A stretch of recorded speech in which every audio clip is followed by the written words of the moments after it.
Today, we're diving into The Art of Saying No by Damon Zahariades, a powerful guide to reclaiming control of your life. Have you ever felt overwhelmed by saying yes to every request that comes your way? Or found yourself burdened by obligations that drain your energy and time? In a world that constantly demands more from us, learning to say no might just be one of the most important skills you can develop. Imagine this. Every time you agree to something you don't want to do, you're effectively saying no to yourself. You're saying no to your personal time, to your goals, and to your well-being. This book isn't about being rude or inconsiderate. It's about setting boundaries that respect your time and energy. It's about learning to put yourself first without guilt. In this summary, we'll explore why saying no is not just okay, it's necessary. You'll discover how mastering this skill can empower you to focus on what truly matters in life, and how it can free you from the burden of endless obligations. By the end, you'll have actionable strategies to help you say no confidently and without regret, so you can finally start saying yes to yourself. Let's begin. The people-pleasing habit. What makes someone a good person in your eyes? Is it simply their willingness to help others at any moment? Are good people always dependable, always putting others' needs first? Sure, they might be, but there's often more to the story. Behind this helpful nature, some people carry a hidden trait. They are people-pleasers. Author Damon Zahariades was one of those individuals who sought happiness in keeping others happy. Whenever someone asked for his help, his default response was yes. Damon was always available, and people loved him for it, but eventually this habit left him feeling drained and unhappy. Every time Damon said yes to others, he was essentially saying no to himself. He had no time left for his own needs, and he was pouring his time, energy, and even money into others. For instance, when he was in college, he owned a pickup truck. He quickly found himself acting as a mover for his friends, who all expected him to help them transport their things. Damon often canceled his own plans to help, and before long, he started feeling resentful. So, how did Damon finally break free from his people-pleasing habit? First, he took a step back and reflected. He realized that if he kept prioritizing others' needs, he'd never have time to focus on his own. The truth is, only you can fulfill your needs. No one else will do it for you. Putting others first all the time only builds up frustration and resentment. Damon reached a point where he began to resent the very people he cared about. This habit even affected his mental health. But over time, he came to an important realization. He could still help others. He just needed to prioritize himself first. Wanting to make others happy isn't a bad thing. You can still be there for others while taking care of your own happiness. It just requires thinking about your needs first. Think of it like the instructions you get on a flight. In an emergency, put on your oxygen mask before helping others.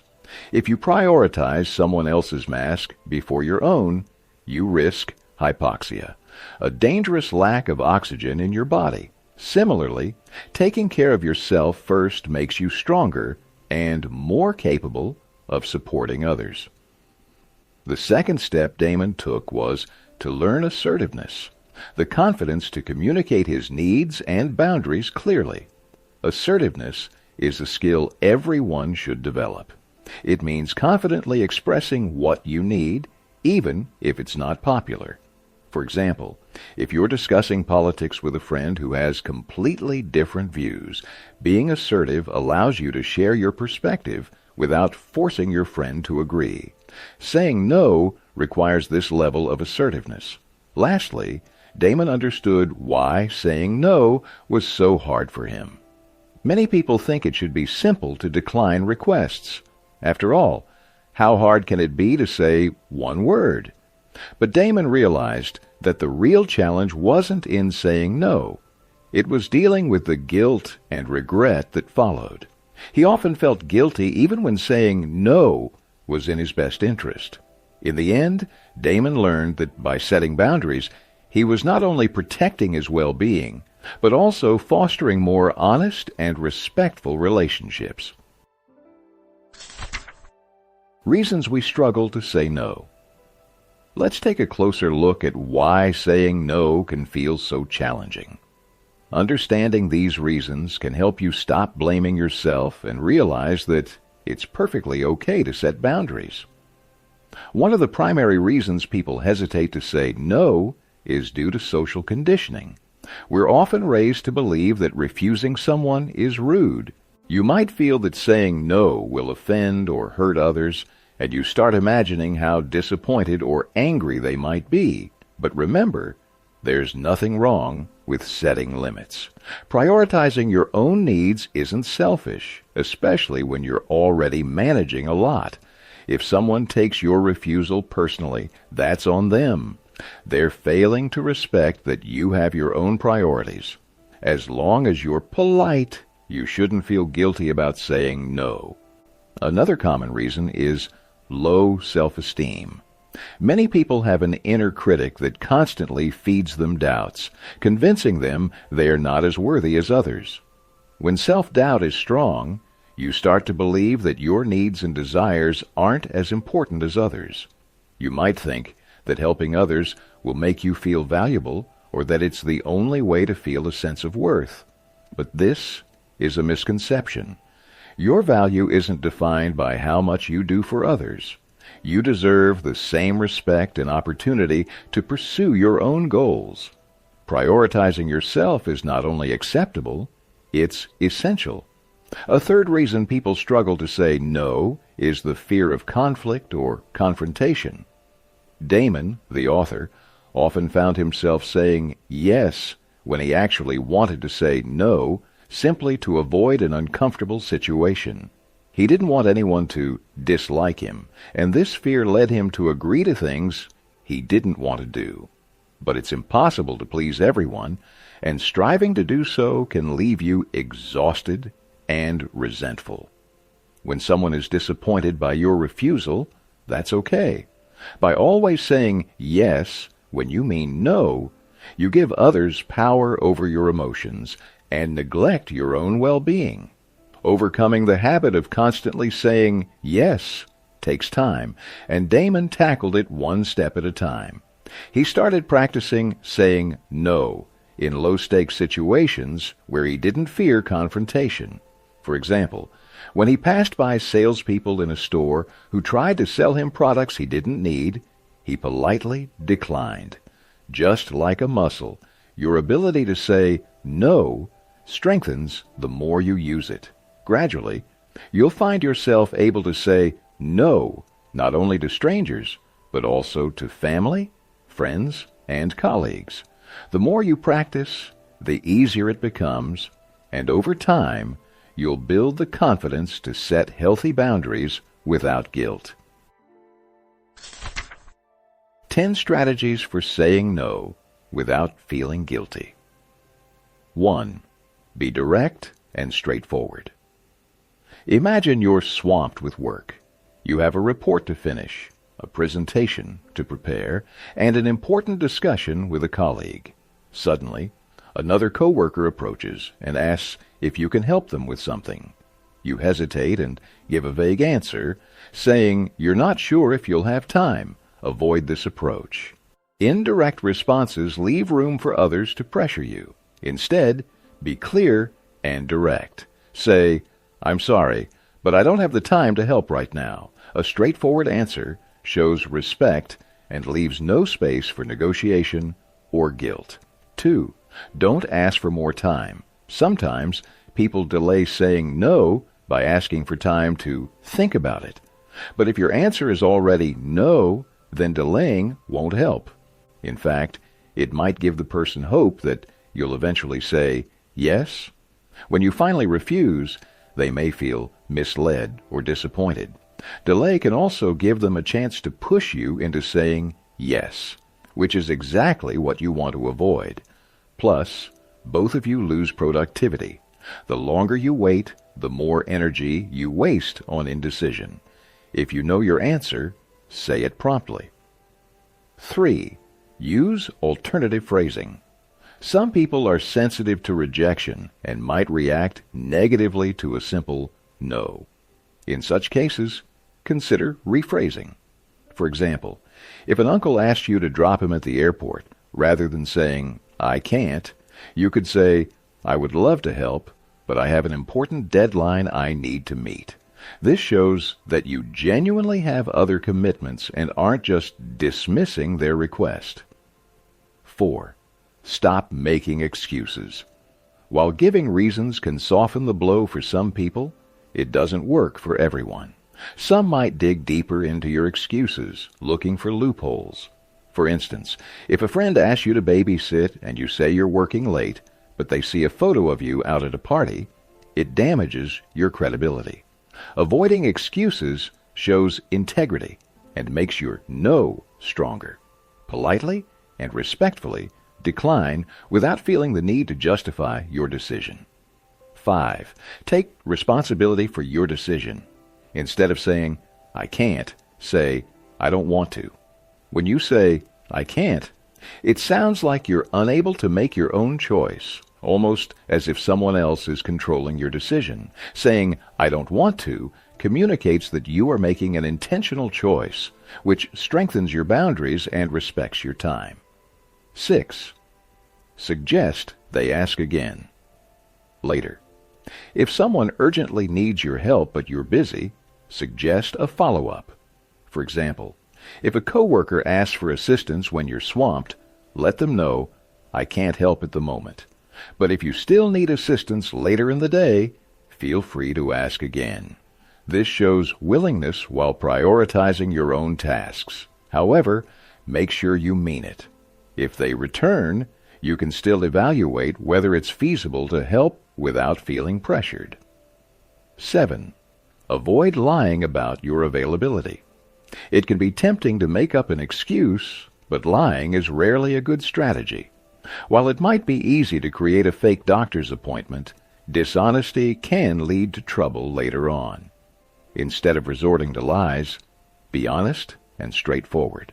For instance, if you're tired and don't want to drive someone around, say, "I'm planning to rest, and I'd prefer not to drive today." While it may feel uncomfortable at first, speaking your truth is a form of self-respect. If you don't consider your own needs, who will? 8. Offer an alternative option. If you genuinely want to help a friend but can't fully commit, suggest another way they could get help. For example, if your friend needs assistance finishing a research paper, but you're too busy, recommend someone else who might be available. Let's say this friend has repeatedly asked for favors.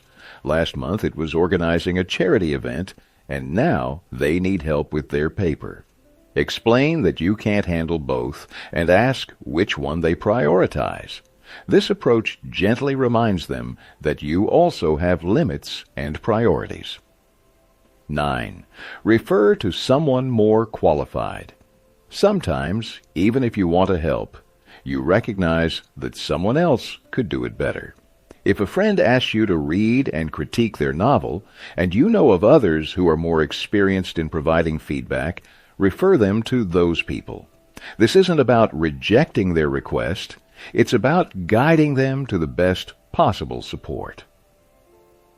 10. Explain your limited bandwidth.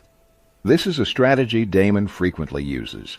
He maintains a daily to-do list packed with tasks and activities, from meetings to family obligations. For example, when a friend asked him to help find a rental home, Damon had to say no, because such a task requires significant time. When his friend insisted it would only take an hour, Damon showed him his packed schedule. Seeing Damon's commitments helped his friend understand that Damon wasn't simply avoiding the task. He genuinely didn't have the time. Explaining your limited bandwidth or time constraints can help others understand your refusal. It prevents them from feeling hurt or pressuring you, as they can see you're already managing a full schedule. Bonus strategies for saying no without guilt. Let's dive into 3 bonus strategies to help you say no confidently and stand by your decision. 1. Stand firm in your decision. Some people simply won't take no for an answer. They'll keep pushing, trying to persuade you to change your mind.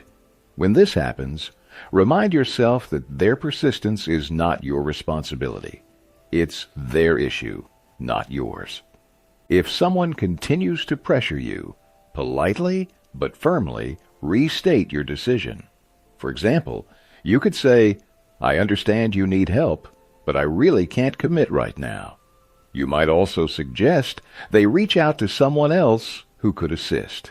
Standing your ground shows that you respect your own boundaries, no matter how persistent others may be. 2. Maintain politeness and respect. It can be frustrating when someone ignores your boundaries, but it's essential to remain polite. Losing patience might feel tempting, but remember, how you respond reflects on you, not on them.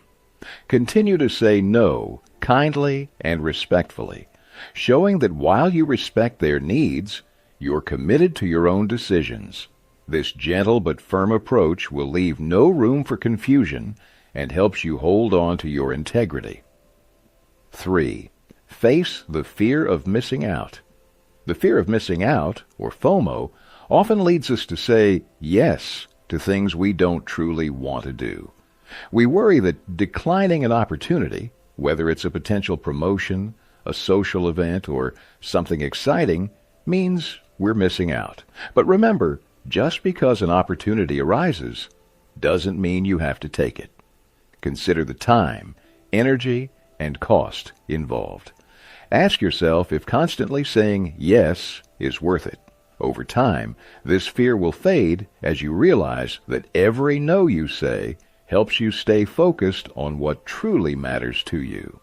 These bonus strategies can help you navigate even the toughest requests, reinforcing your boundaries while respecting others. By standing firm, staying polite, and conquering FOMO, you'll feel more empowered every time you say no. Conclusion. To wrap up, let's review the key lessons from The Art of Saying No. First, you learn the importance of letting go of the habit of people-pleasing. Saying yes to everyone often means saying no to your own needs and desires. This habit can drain your time, energy, and even financial resources. Second, you discovered that being clear and direct with your refusals is essential.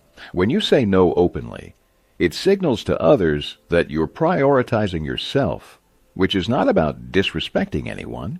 It's about valuing your own well-being. Third, we explored why saying no can be difficult. Recognizing the reasons behind your hesitation helps you better understand and address your struggles. Fourth, you learned several strategies to help you say no confidently. Be straightforward and honest, and avoid resorting to excuses or lies. Even if someone is disappointed, stay firm in your decision. If you genuinely want to help but can't, consider offering an alternative. Whatever approach you take, it's crucial to maintain respect and not to lower yourself to any level of frustration or anger if the other person reacts poorly. Standing up for yourself isn't always easy, especially if you're used to putting others' needs first. Pleasing others might feel satisfying in the short term, but it's unsustainable. It's time to prioritize yourself, and that doesn't make you selfish. It makes you strong. Taking care of your own needs is about self-respect, because if you don't look after yourself, who will? By mastering the art of saying no, you empower yourself to live a more balanced and fulfilling life, focused on what truly matters to you. Thank you for listening to this summary of The Art of Saying No by Damon Zahariades. Remember, learning to say no isn't about rejecting others. It's about saying yes to yourself and to what matters most in your life. If this summary has inspired you to take control of your time and boundaries, try putting these strategies into practice, one step at a time. For more empowering insights and practical advice, subscribe to our channel and stay tuned for more book summaries that can help transform your life. Until next time, keep setting boundaries and making space for what truly matters.